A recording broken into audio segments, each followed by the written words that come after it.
were a group at that point in time where it was deemed that it would be suitable for women to have a profession.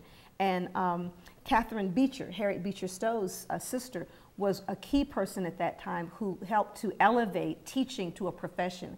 And so women were literally trained primarily in the Northeast, but were trained then to go west, you know, young women, and to be the anchor within communities to be able to do that. So there were female teachers initially, not male teachers, because if the classroom was full of boys, if what you're saying is true, the classroom was full of boys, because those are the ones who were being trained, then they had a female as a teacher.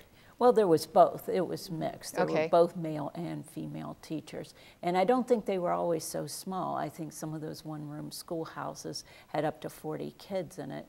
And so you had a teacher who didn't know day to day who was going to show up. So sequencing of content was difficult. You had the various levels. It was really a bit of a challenge, I would think, for some of those early schoolmasters. And of course, corporal punishment was very much used to try and control the group. And so for the agrarian cultures, most children didn't go to school all year long, you know, for 9 months out of the year. They probably went 4 to, you know, whatever the growing season was, probably 4 to 6 months out of the year. So you know, there was a lot of chaos going on initially in the education movement in the United States because of all this movement and, you know, changing priorities and things like that across the nation. So as we moved into you know, the 1700s and then the early 1800s, how did what kinds of things changed, or what kinds of things happened? So there's all this chaos in the schools, okay? And you have a teacher who's teaching, you know, a teacher out west is teaching several different, whatever her expertises are. She may have had, you know, 5 years of mathematics and 2 of English and 1 of geography. And over here you've got somebody whose bailiwick is mathematics and doesn't really know a lot of geography. So there was no real consistency all over the place. I don't know that I would describe it as chaos. I've got to go back to schooling was very dependent on where you lived.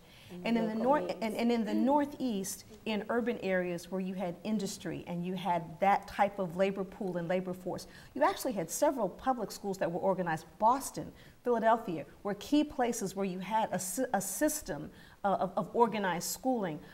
The one thing that you also had in those communities was child labor.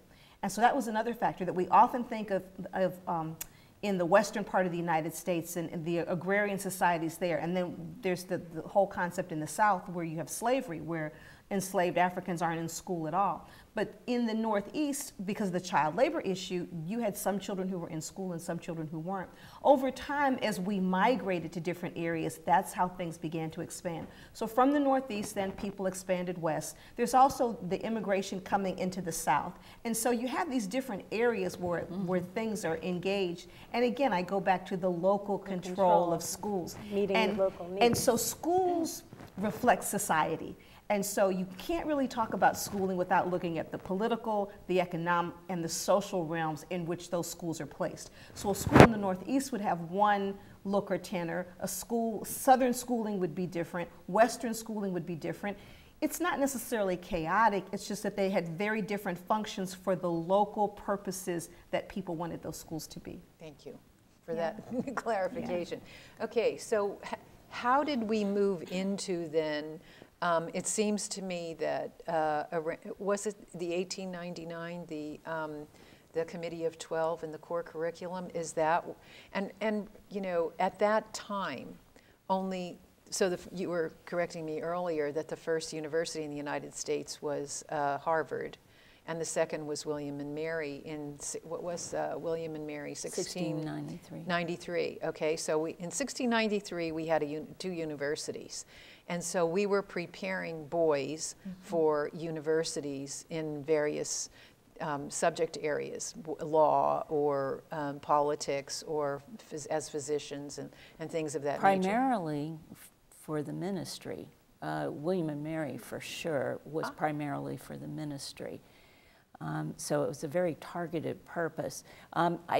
There is also other kinds of educational entities that we haven't talked about, and I just want to interject very quickly. A lot of children learned from their mothers, learned reading, and primarily the Bible was the textbook of choice. So there was a lot of homeschooling initially.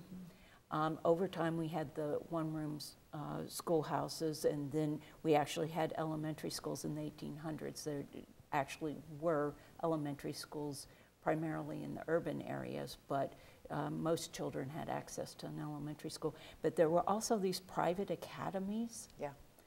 And the wealthy would attend those private academies, and they would be the people who would matriculate to a place like William and Mary.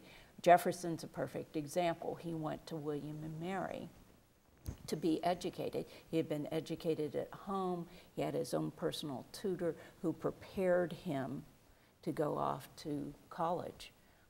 So you have a variety of different educational enterprises going on that all contributed to the education of students. And I think thinking simultaneously, the public schools that were cropping up around the country at that time were not putting kids through even secondary school. These were centers to teach basic literacy, to teach kids to read the Bible, to make sure that they were out of trouble in between the time when they were working in factories or working on the farm. And this was kind of a control mechanism to bring kids together so they were basically literate, so they could function in society at a very basic level. We didn't have mass expansion of secondary education. We didn't have high schools as we know of at that time. Kids were finishing at age 9, 10, 11, and it was common that most kids would finish then. It was very rare that kids would go on to secondary school if there was at that time. And many of the ones who were doing the best in that system went on to become teachers and go back and teach. So there was a very informal system of teacher education and preparation, basically to serve elementary, or what do they call it? Normal schools. Normal schools at that time. And then the public schools were basically grammar schools, right? Right. That's what they were originally called. And it wasn't until we had mass industrial expansion in the 40s and 30s, 40s and 50s. And that was the key, that as I said earlier, that schools do not exist in a vacuum, and they reflect the political, economic, and social systems of the times. And particularly from the 1840s to the 1890s, just think about the history of our nation. And many things are happening. The immigration. Influx of immigrants. Influx of immigrants, initially from Western Europe, then from Eastern Europe's happening. Industrialization is happening after the Civil War. People are expanding and going west.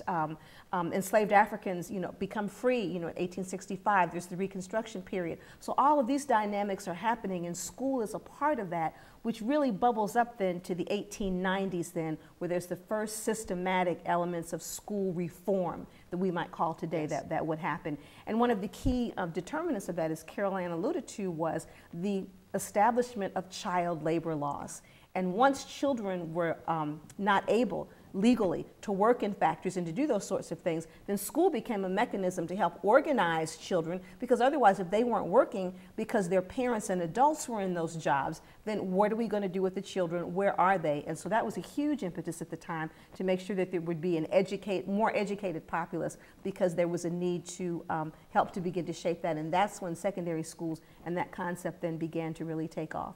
And then around that same time too, with people becoming more educated, people are realizing that education is a springboard to prosperity and to success, and that if they want to succeed in the United States, that they have an opportunity to do it through education, which is unlike many of the countries from which they came, where once you were born into a particular social or economic class, you were always in that class.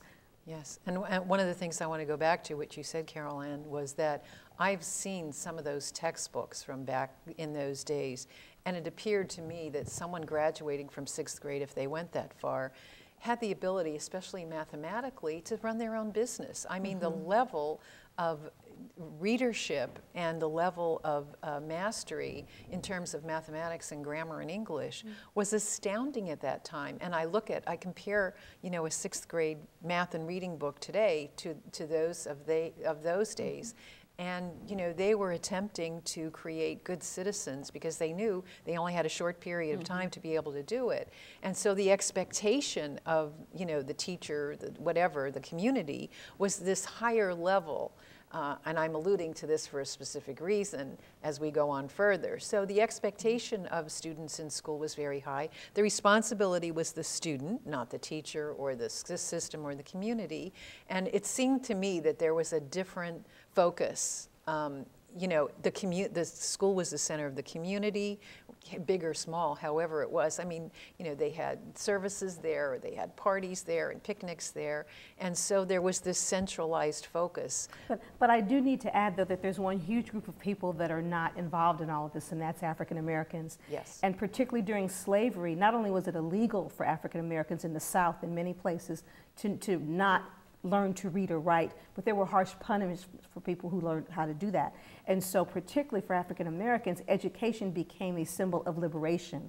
It became a symbol of being able to be in charge of their own destiny. And so even in Virginia, immediately when at the beginning of the Reconstruction period, you see churches in particular, especially in the Richmond area, who are forming societies to educate African Americans in the South, as well as people who are doing it in other parts of the country as well. And so that is a value or a tenet that even exists in many communities to this day, that education is liberation, education is upward mobility, and that it gives you the opportunity to attain in a way, and it's a prize that you wouldn't have had before. And I think, you know, part of the mental mindset is in thinking about whether or not it is a privilege or a right. And I think that has a lot to do with valuing what it is that you have. And again, you know, we have to come up to the present day with that. But let's go back again and talk about, so we had all these differences all over the nation, okay? And we've got this 15% of the population who are all coming from all these vast different areas with different topics, with different subject matter, learning different things at different levels. And so you can understand the confusion when they arrived at college and everybody came with a different set of expertise, and then we planned to have this set curriculum, and you know, everyone's not on the same page, so to speak. So what happened? But I think you need to back up. At that time, maybe 12% of right, or maybe 5% of the population was college bound, right? So, I mean, again, we go back to state control of schooling. So we had very different systems that were put into place at a very local level.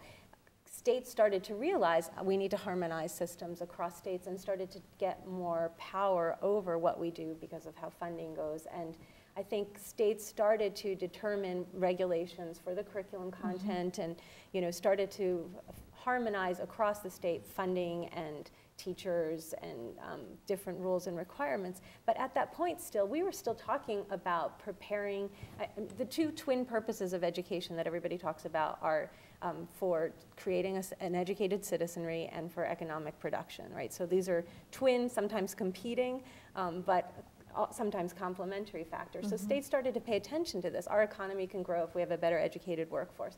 Our people will get along better. We can integrate people from other countries.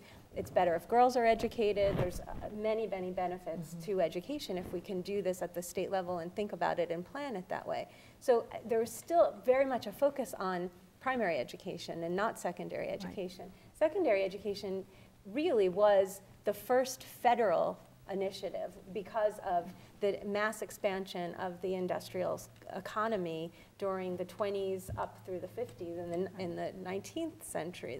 And I think thinking about how the federal government really was very hands-off in terms of education. They were not very interested in regulating what states were doing. They weren't interested in thinking about how we're supposed to educate kids at the local level, but all of a sudden they started to see its connection with building our country and the economic power of our country, because in the 1800s, we were really becoming a new democracy. We weren't an economic superpower. And as our industrialization grew, we grew economically and needed to have some kind of place in the world. So the economic competitiveness came through these debates around vocational education and expansion of secondary education. And we really, when federal discussion started to be provoked at that level about changing schooling, then we started to have much more attention and supplemental funds to come in and try to have conversations about really what is the purpose of education? What do we do as a country or as a society? But up until the 1900s, Right. this was not part of the equation, and most people were not going to college, and they weren't going to even high school. And I think that's an important thing I agree. to remember. It was about 6% of students in 1900 who were actually high school graduates. Interestingly, over the next 50 years, that increased to 51%. So we see this huge swell from 1900 approximately to 1950 because of some of the things that Caroline's talked about. Another factor, too, that really impacted secondary education was the return of GIs from World War II. And with the federal government's GI Bill, which enabled people to be able to go to school, that